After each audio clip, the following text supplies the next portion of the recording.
सबसे बड़ा रहस्य, राधा भगवान श्री कृष्ण की प्रेमिका थी, पत्नी थी या कुछ नहीं। वर्तमान में राधा और कृष्ण के मंदिर बहुत मिल जाएंगे। वृंदावन में राधा रानी का भव्य मंदिर है। कृष्ण के नाम के साथ राधा का ही नाम जुड़ा हुआ है। अब सवाल यह उठता है कि राधा जब श्री कृष्ण के जीवन में इतनी महत्वपूर्ण थी तो उन्होंने राधा से विवाह क्यों नहीं किया? आखिर राधा कौन थी, कैसे हुई उनकी मृत्यु, थी भी या कि नहीं? इन सभी सवालों के उत्तर जानिए। 1. कहाँ हुआ था राधा का जन्म और विवाह? राधा का जिक्र महाभारत में नहीं मिलता है, भागवत पुराण में भी नहीं मिलता है। राधा का जिक्र पद्म पुराण और ब्रह्मवैवर्त पुराण में मिलता है। पद्म पुराण के अनुसार राधा वृषभानु नामक गोप की पुत्री थी।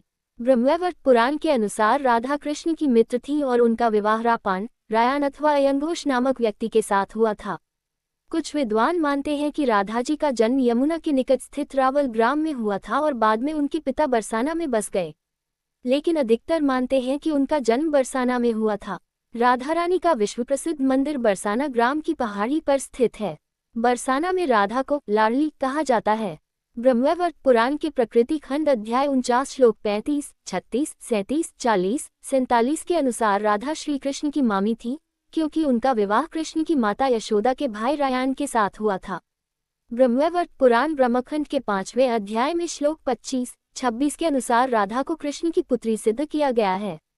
राधा का पति रायान गोलोक में श्री कृष्ण का अंशभूत गोप था, अतः गोलोक के रिश्ते से राधा श्री कृष्ण की पुत्रवधू हुई। माना जाता है कि गोकुल में रायान रहते थे, मतलब ये कि राधा का श्री कृष्ण से पिछले जन्म का भी रिश्ता है। ये भी कि उन्हें लक्ष्मी का रूप भी माना जाता है। 2. रुक्मणी ही राधा थी या राधा नाम की कोई महिला नहीं थी? कुछ विद्वान मानते हैं कि राधा नाम की कोई महिला नहीं थी, रुक्मणी ही राधा थी। राधा और रुक्मणी दोनों ही कृष्ण से उम्र में बड़ी थीं। श्री कृष्ण का विवाह रुक्मणी से हुआ था, इसलिए समझो कि राधा से ही हुआ। मतलब ये कि राधा का कोई अलग से अस्तित्व नहीं है। पुराणों के अनुसार देवी रुक्मणी का जन्म अष्टमी तिथि को कृष्ण पक्ष में हुआ था और श्री कृष्ण का जन्म भी कृष्ण पक्ष में अष्टमी तिथि को हुआ था। वह देवी राधा, वह भी अष्टमी तिथि को अवतरित हुई थी। राधा जी के जन्म और देवी रुक्मणी के जन्म में एक अंतर यह है कि देवी रुक्मणी का जन्म कृष्ण पक्ष में हुआ था और राधा जी का शुक्ल पक्ष में। राधा जी को नारद जी के शाप के कारण विरह सहना पड़ा और देवी रुक्मणी से कृष्ण जी की शादी हुई। राधा और रुक्मणी यूं तो दो हैं, परंतु दोनों ही माता लक्ष्मी के ही अंश हैं। माना जाता है कि मध्यकाल या भक्तिकाल के कवियों ने राधा कृष्ण के वृंदावन के प्रसंग का अतिशयोक्तिपूर्ण वर्णन किया। राधा कृष्ण की भक्ति की शुरुआत निम्बाक संप्रदाय, वल्लभ संप्रदाय, राधा वल्लभ संप्रदाय, सखी भाव संप्रदाय आदि ने की। इसका मतलब कृष्ण की भक्ति के साथ राधा की भक्ति की शुरुआत मध्यकाल में हुई। उसके पूर्व ये प्रचलन में नहीं थी। दक्षिण के आचार्य निम्बाकजी ने सर्वप्रथम राधा कृष्ण की युगल उपासना का प्रचलन किया था। ऐसा भी कहा जाता है कि जयदेव ने पहली बार राधा का जिक्र किया था और उसके बाद से श्री कृष्ण के साथ राधा का नाम जुड़ा हुआ है। इससे पहले राधा नाम का कोई जिक्र नहीं था। 3. राधा कृष्ण का सांकेतिक स्थल पर मिलन और विवाह। ब्रह्मवैवर्त पुराण प्रकृति खंड अध्याय 48 के अनुसार और यदुवंशियों के कुलगुरु गर्ग ऋषि द्वारा लिखित गर्ग संहिता की एक कथा के अनुसार कृष्ण और राधा का विवाह बचपन में ही हो गया था। कहते हैं कि एक बार नंद बाबा श्री कृष्ण को लेकर बाजार घूमने निकले, तभी उन्होंने एक सुंदर और अलौकिक कन्या को देखा। वह कन्या कोई और नहीं राधा ही थी। कृष्ण और राधा ने वहां एक दूसरे को पहली बार देखा था। दोनों एक दूसरे को देखकर मुग्ध हो गए थे। जहां पर राधा और कृष्ण पहली बार मिले थे उसे संकेत तीर्थ कहा जाता है, जो कि संभवतः नंदगांव और बरसाने के बीच है। इस स्थान पर आज एक मंदिर है, इसे संकेत स्थान कहा जाता है। मान्यता है कि पिछले जन्म में ही दोनों ने ये तय कर लिया था कि हमें इस स्थान पर मिलना है। यहाँ हर साल राधा के जन्मदिन यानी राधाष्टमी से लेकर अनंत चतुर्दशी के दिन तक मेला लगता है। गर्ग संहिता के अनुसार एक जंगल में स्वयं ब्रह्मा ने राधा और कृष्ण का गंधर्व विवाह करवाया था। श्री कृष्ण के पिता उन्हें अक्सर पास के भंडर ग्राम में ले जाया करते थे। वहां उनकी मुलाकात राधा से होती थी। एक बार की बात है कि जब वे अपने पिता के साथ भंडर गांव गए तो अचानक तेज रोशनी चमकी और मौसम बिगड़ने लगा। कुछ ही समय में आसपास सिर्फ और सिर्फ अंधेरा छा गया। इस अंधेरे में एक पारलौकिक शख्सियत का अनुभव हुआ। वह राधा रानी के अलावा और कोई नहीं थी। अपने बाल रूप को छोड़कर श्री कृष्ण ने किशोर रूप धारण कर लिया और इसी जंगल में ब्रह्मा जी ने विशाखा और ललिता की उपस्थिति में राधा कृष्ण का गंधर्व विवाह करवा दिया। विवाह के बाद माहौल सामान्य हो गया तथा राधा, ब्रह्मा, विशाखा और ललिता अंतर्ध्यान हो गए। असल में इस वास्तविक घटना को अलंकृत कर दिया गया है। राधा सचमुच ही कृष्ण से बड़ी थी और सामाजिक दबावों के चलते ये संभव नहीं था कि उम्र में कहीं बड़ी लड़की से विवाह किया जाए। लेकिन यदि दोनों के बीच प्रेम रहा होगा तो निश्चित ही गुपचुप रूप से गंधर्व विवाह किया गया हो और इस बात को छुपाए रखा हो। 4. कृष्ण ने नहीं निभाया वादा। एक अन्य कथा के अनुसार राधा और कृष्ण एक दूसरे को प्रेम करने लगे थे। उस वक्त कृष्ण की उम्र 8 और राधा की 12 वर्ष थी। जब ये बात राधा के घर के लोगों को पता चली तो उन्होंने उसे घर में ही कैद कर दिया। ऐसा किए जाने के कई कारण थे। एक कारण ये था कि राधा की मंगनी हो गई थी। जब कृष्ण को ये पता चला तो वे उसे कैद से छुड़ाकर यशोदा माँ के पास ले आए। ये देखकर यशोदा माँ भी दंग रह गईं।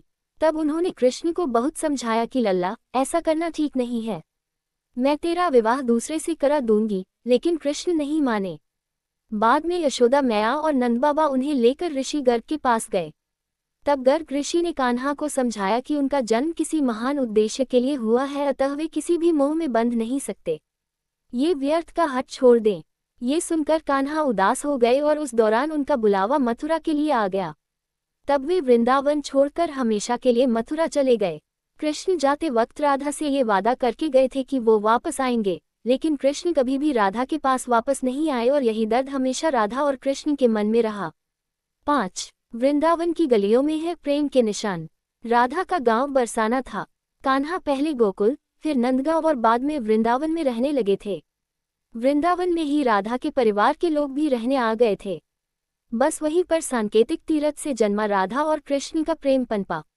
कहते हैं कि बचपन की मोहब्बत भुलाए नहीं भूलती।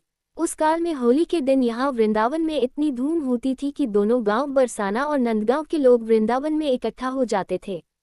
बरसाने से नंदगांव टोली आती और नंदगांव से भी टोली जाती थी। बरसाना गांव के पास 2 पहाड़ियां मिलती हैं। उनकी घाटी बहुत ही कम चौड़ी है। मान्यता है कि गोपियां इसी मार्ग से दही मक्खन बेचने जाया करती थीं।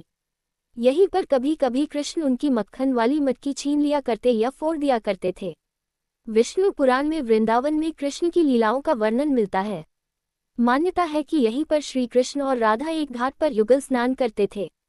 यहीं पर श्री कृष्ण और गोपियां आंख मिचौनी का खेल खेलते थे। यहीं पर श्री कृष्ण और उनके सभी सखा और सखियां मिलकर रासलीला अर्थात तीज त्योहारों पर नृत्य उत्सव का आयोजन करते थे। कृष्ण की शरारतों के कारण उन्हें बांके बिहारी कहा जाता है। यहाँ पर यमुना घाट के प्रत्येक घाट से भगवान कृष्ण की कथा जुड़ी हुई है।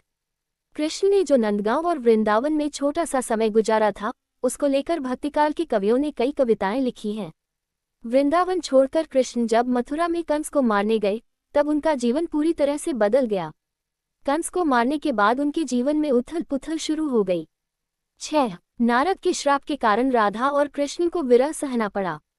रामचरितमानस के बालकांड के अनुसार एक बार विष्णु जी ने नारद जी के साथ छल किया था।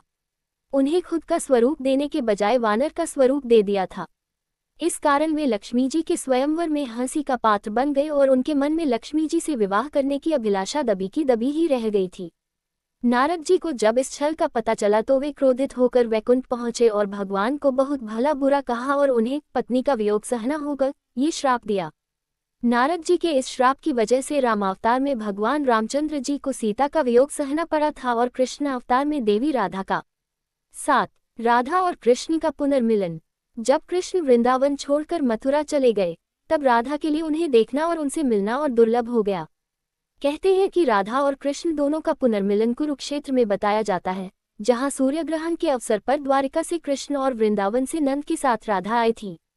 राधा सिर्फ कृष्ण को देखने और उनसे मिलने ही नंद के साथ गई थी। इसका जिक्र पुराणों में मिलता है। कहा जाता है कि जब द्वापर युग में नारायण ने श्री कृष्ण का जन्म लिया था, तब माँ लक्ष्मी ने राधा रानी के रूप में जन्म लिया था ताकि मृत्युलोक में भी वे उनके साथ ही रहे, लेकिन ऐसा हो नहीं सका। 8. राधा और कृष्ण के प्रेम की मार्मिक कहानी। राधा और कृष्ण के बीच पहले साकेत स्थल और फिर बाद में वृंदावन में होती रही मुलाकात के कारण प्रेम जन्म लेने लगा था। बचपन का प्यार बहुत गहरा और निष्काम होता है। श्री कृष्ण उस वक्त 8 साल के और राधा 12 साल की थी। कहते हैं कि उस वक्त श्री कृष्ण को 2 ही चीजें सबसे ज्यादा प्रिय थी, बांसुरी और राधा। कृष्ण की बांसुरी की धुन सुनकर राधा के जैसे प्राण ही निकल जाते थे। कई जन्मों की स्मृतियों को कुरेदने का प्रयास होता था और वह श्री कृष्ण की तरफ खींची चली आती थी। भगवान श्री कृष्ण से राधा पहली बार तब अलग हुई जब श्री कृष्ण वृंदावन छोड़कर बलराम के साथ कंस के निमंत्रण पर मथुरा जा रहे थे। तब उन्हें भी नहीं मालूम था कि उनका जीवन बदलने का वाला है। ये प्रेमपूर्ण जीवन अब युद्ध की ओर जाने वाला है। पूरा वृंदावन उस वक्त रोया था। राधा के लिए तो जैसे सब कुछ खत्म होने जैसा था। राधा के आंसू सूखकर जम गए थे। बस श्री कृष्ण राधा से उस वक्त इतना ही कह पाए कि मैं वापस लौटूंगा। लेकिन श्री कृष्ण कभी नहीं लौटे और मथुरा में वे एक लंबे संघर्ष में उलझ गए। बाद में उन्होंने रुक्मणी से विवाह कर लिया और द्वारिका में अपनी एक अलग जिंदगी बसा ली।